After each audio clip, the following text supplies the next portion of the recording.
Hi everybody. I've been making these videos now on smoking meats, smoking foods, how to prepare your wood smoker, how to use a pellet smoker for a variety of foods. And what I've come to learn over time, and I think you'll see, a lot of the success you will have is all based on preparing the meat that you're going to cook before you get it on the smoker. Okay, so what I'm going to go through is a series of videos, hopefully they'll be short term, just showing you what you need to do before you get the meat on the smoker. I've been showing you a lot of tips on how to start the smoker, easy ways to get the wood fire going, preparing and cooking a chicken on a wood pellet smoker, doing a brisket on the wood pellet smoker. And what I intend to do here is to show you more of the process that goes into preparing the foods and getting it ready for the smoker so that you will have a very, very excellent result. Okay, I'll be back in a second.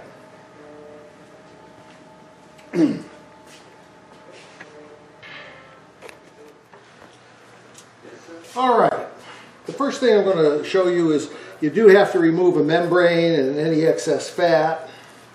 That's the first thing you need to do with respect to your meat. If you get a membrane out there, you can help keep it going with a paper towel that helps to pull the membranes off, and anything else that's on there. Depends upon which section you're on. But what I'm going to do now, in order to get these to look more like a rib, if you will, in a restaurant, you see, these are just bulk ribs coming from Sam's Club.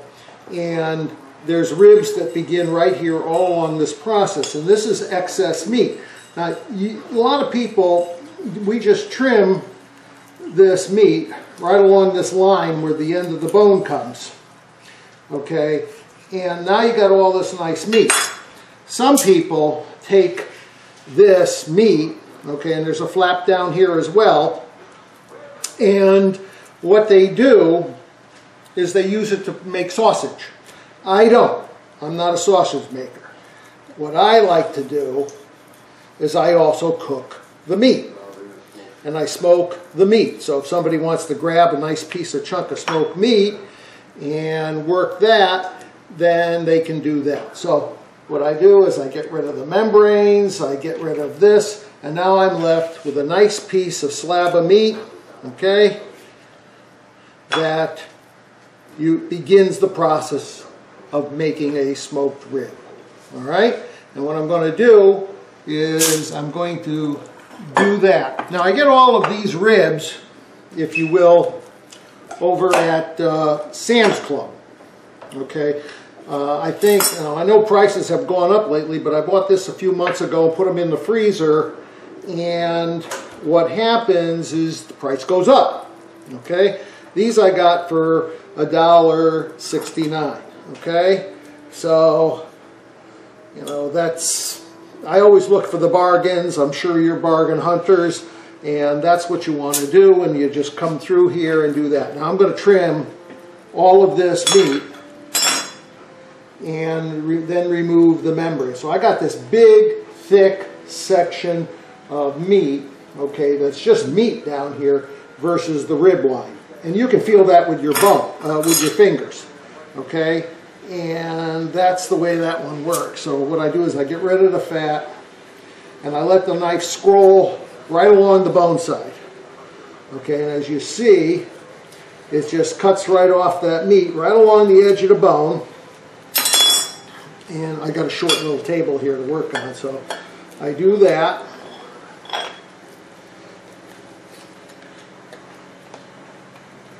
And this comes off very easily. And that's basically a nice hunk of meat now that you're looking at. But I also smoke this. Now, like I said earlier, I know some people who like to turn this into sausage meat. And you can if you really want to. But I kind of enjoy just cooking it up and smoking it right along with the ribs, and I just trim it up. Now, you don't want to trim it? Don't trim it. Throw the whole thing on. And that's your prerogative and what you can do. But this is all good meat. It's all edible. And you got to be careful here, you know, where you place this, because the bone on the smoker will help keep the meat moist. And I'm going to show you how to get yourself a nice hunk of moist meat. Now, here is the rib, okay? And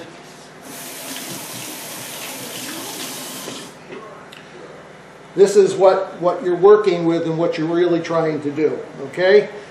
This is the traditional rib. And as you see here, I grabbed a hunk of membrane, okay? And the idea of the game is pull that membrane off, which you can do, and it'll all follow through, and it comes off little by little, and you get that off. It just makes chewing the meat a little easier, that's all. And it helps a little bit with that. Now see, I got the knife right here under the membrane. You can see that.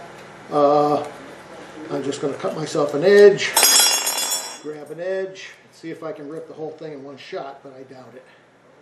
And it's not as easy as people think it is. I guess some of the better guys.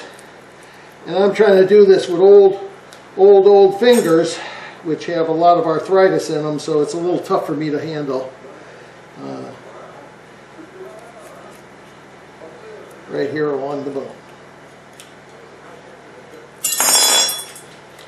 Okay, you get the general picture of this. Remove the membrane, get all of that going. I'm going to pick it up at another point and show you the next step after all of this. Okay, just wash my hands here, reset the camera, and make sure I follow up with the rest of the membrane, and then I'll pick it up from there.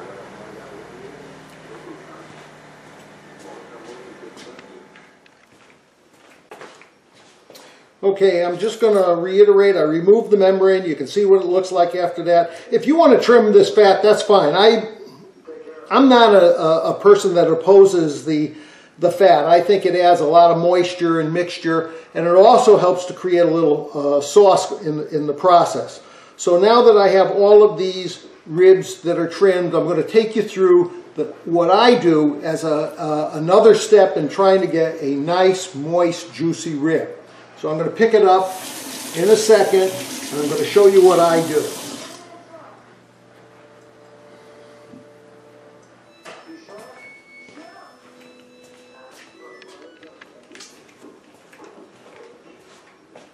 In smoking food, one of the things that we all like to enjoy is nice, juicy meat. Meat that has plenty of moisture in it, which encourages a wonderful flavor. Okay, I've been making briskets now for a couple of years, whole briskets. How do you get the moist flavor out of a brisket to keep it nice and juicy? The same thing is, how do I keep getting nice, moist, juicy, fall off the bone, tender ribs? Okay, the process is marinating or providing some kind of a light brine to the meat you're smoking. Okay, in order to do that, you can concoct your own brine, or you can purchase one outside. I started buying brines outside initially in order to get myself going, and one of the best brines I ever used is made by a company called Mad Hunky. Okay, they are an excellent brine. You can find them on a website. Just dial in Mad Hunky on Google. It'll come up. Rich is a nice guy to buy products from and takes good care of you, good shipping, everything else. On the other hand, I like to make my own brines now because I find it a lot easier to do. Okay, so what I do first off is I obtain these 2.5 gallon Hefty or Glad or whatever brand bags, and I use these in order to place the meat products within. Okay, here's the bag, here's the meat. Put this in. Now, this one looks like it's a little bigger. I can cut it down. As a matter of fact, you know, I think I will cut it down, because when I get it on the grill, it's going to be a lot easier to flip. So what I'm going to do is I'm going to put all of this meat that I have here and that I trimmed, into this bag. Okay? That's the first thing. Okay? The second thing that I'm going to do, whoops, is I'm going to begin putting together the dry ingredients to the brine. Now, brines are basically salt and sugar and some vinegar, etc., and other flavorings you want to incorporate within the brine.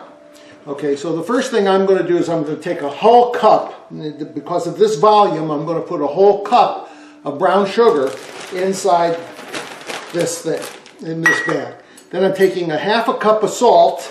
You could use more, but I don't want to risk being too salty, otherwise I'll get a cube. And the reason I'm doing that is I'm putting in chicken broth cubes.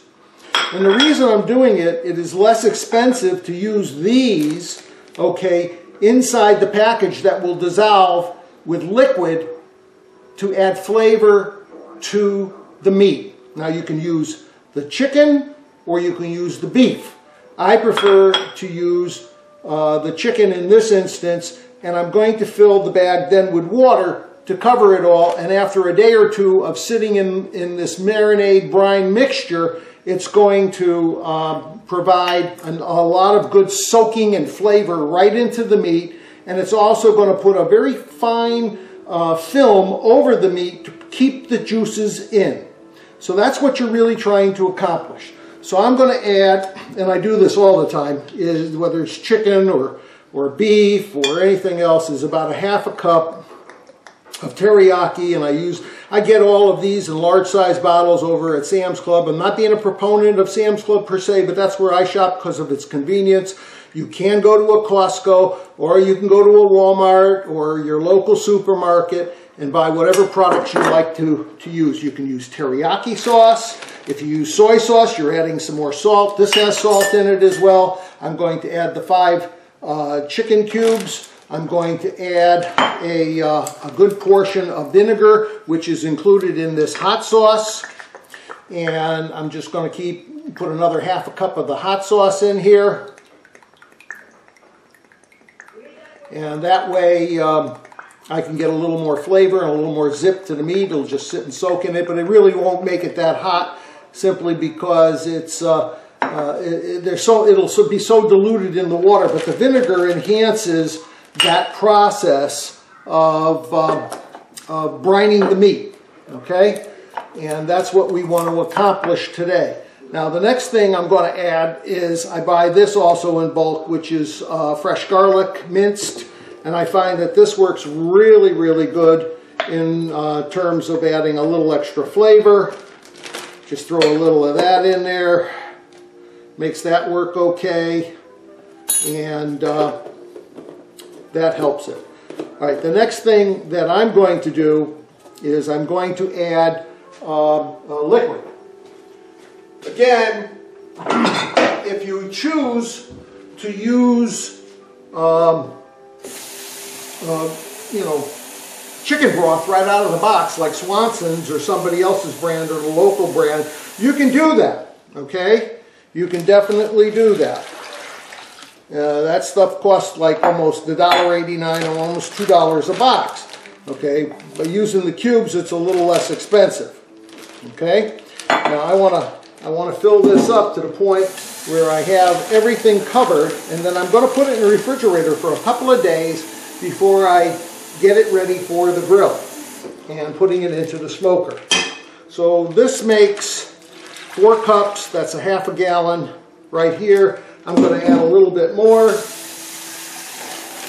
because I want to cover the meat and I want it sitting there soaking. Now you can do it by the gallon if you want. I make sure I just get the stuff in here and cover the meat, and that's all I really want to accomplish. And what I normally do is I try to remove the air by doing this, folding it over and getting it sealed about up to this point. Make sure the air is out and finish the seal, okay? Then I'm going to I usually put this in a platter like this. I'm going to do that in a moment, and then I put that back into the refrigerator and let it sit for a couple, probably 2 days, and then I'm going to smoke it. So again, the whole thing is all in the preparation. Now, once I pull out and drain all the marinade away from this bag, and I put the meat on a platter, I then apply a mayonnaise or a base of like French's mustard and rub that all onto the meat on both sides, and then I apply my rubs. And I will go through that process in a couple, 3 days when before I put the ribs on the smoker, okay? And I can go through that. Once I do that, then the video will be over, because I know you've seen meat being smoked, and there's no point just watching the outcome or that. But the thing is, this is the important part of getting the quality, juicy meat that you're looking for on the smoker. Now, some people may agree or disagree with the fact that I have these huge slabs of meat in here, but that's great meat. And if you smoke it correctly and you put a container of water into your wood smoker or your pellet smoker, it'll help keep it nice. And then I'm a believer also in the foil process. So after a couple of hours of getting smoke, it's really not going to absorb any more smoke after that couple hours.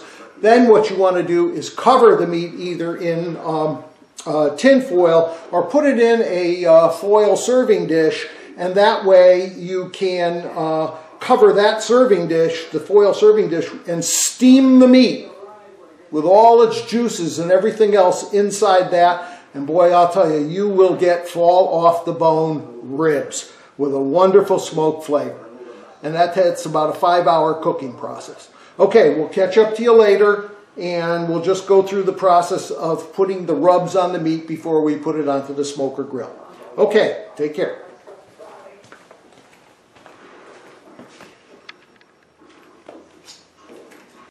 Just one last thing before I pop this in the fridge. I just wanted to show you my process, because I'm not a very trusting person. What I like to do is I put this in one of these nice 9x13 platters, Pyrex platters. I do it on purpose so that if there happens to be any leakage, my wife won't break my head, because I messed up the entire refrigerator with leakage. So this is why I do this, and I would suggest you do this as well, so that if in any event that this bag decided to let go, or the zipper in the bag decided to let go, and you notice I keep the zipper side on the closed point on the high side here, I want to make sure that I can catch quite a bit of liquid before it really does overflow. All right, we'll come back when we're ready to put the rub on the ribs.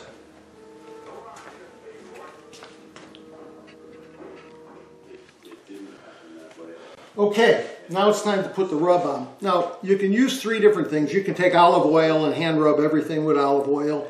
You can use this spray that I obtain at the market. It's canola spray. You can just spray everything. You can use simple mustard of your choice, plain ordinary mayonnaise of your choice. In this case, I'm going to use some mustard. It really doesn't add a whole lot of flavor, but what I do is I just like to put a little bit of mustard on, and what it does, it gives the rub, if you spread it all over the place, it gives the rub something to stick to so it stays on the meat, okay? And that's what you're really trying to do, and instead of using my fingers and hands, I'm simply using a spoon to accomplish the same thing, and that's what I'm doing over here. So I'm doing these 3 pieces because they're easier for you to see, and what I'm doing is just simply spreading out the mustard. The next ones I'll do, I can put on mayonnaise if I wish, or I can just leave them alone. All right, the next thing after that is I make my own rub. You can do that, or you can purchase any store-bought rub. And you can simply just sprinkle that rub and let it sit on one side. I think it's better to just open up the top and let it pour. Most of it gets, it just sinks in a little bit. It adds a little bit of flavor. You don't want to destroy the rib meat, so you just put a little bit on.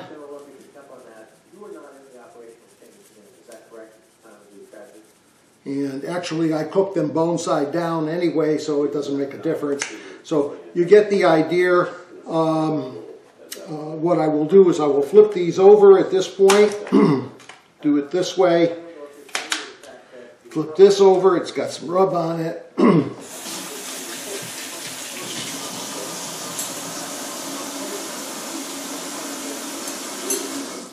Sorry about the water running like that. And just to give you a fair demonstration, you know, just simply take some mayonnaise if you want, because you can use mayonnaise just as well. Mayonnaise is oil and egg based. It's the oil inside the product, okay, that is really going to give it the stickiness, and that's what you're really trying to do. It's not that the mayo is going to impart any mayonnaise flavor to any degree when you put this under a 250 degree flame. Okay, what I'm going to do, just to show you that it's just as simple to do it easier, and I've been leaning in this direction more so, is going with the spray, and it's just so much easier because all you're trying to do is get something for that that rub to stick to. Now this is my own homemade rub on this side, and you just give it a good sprinkle. You don't have to overpower it, and it just goes on very nicely, gives it a lot of flavor. And I'm going to, once I finish up getting these done, I'm going to give you a couple of hints and tips about the cooking process, although we're not going to really go into the cooking process. So here we go, and got enough rub on these to make them interesting, and that's how these are all taken care of. The best thing to do is now let them sit. They've been cold out of the refrigerator, so I'm going to let them gum to room temperature, and then I'm going to place them on the smoker. Now the process that we've gone through and illustrated is the marinade or brining of the meat, and that's exactly what we're going to achieve here. And I do that with a brisket, except I change the ingredients. Yes, I use teriyaki, Worcestershire, beef broth, and I use it in volumes contingent with the size of the brisket. If the brisket's in an 11 to 14 pound range, you're going to use a gallon of water. You're going to use a lot of bouillon to go in there, and you're going to use about a bunch of salt and pepper and whatever other spices you want to put into this wonderful brine you're going to make. Brine recipes are very simple. You can pull them off of the internet. Brine simply consists of sugar and water and salt and any other ingredients you choose to put in to add an interesting flavor to the product.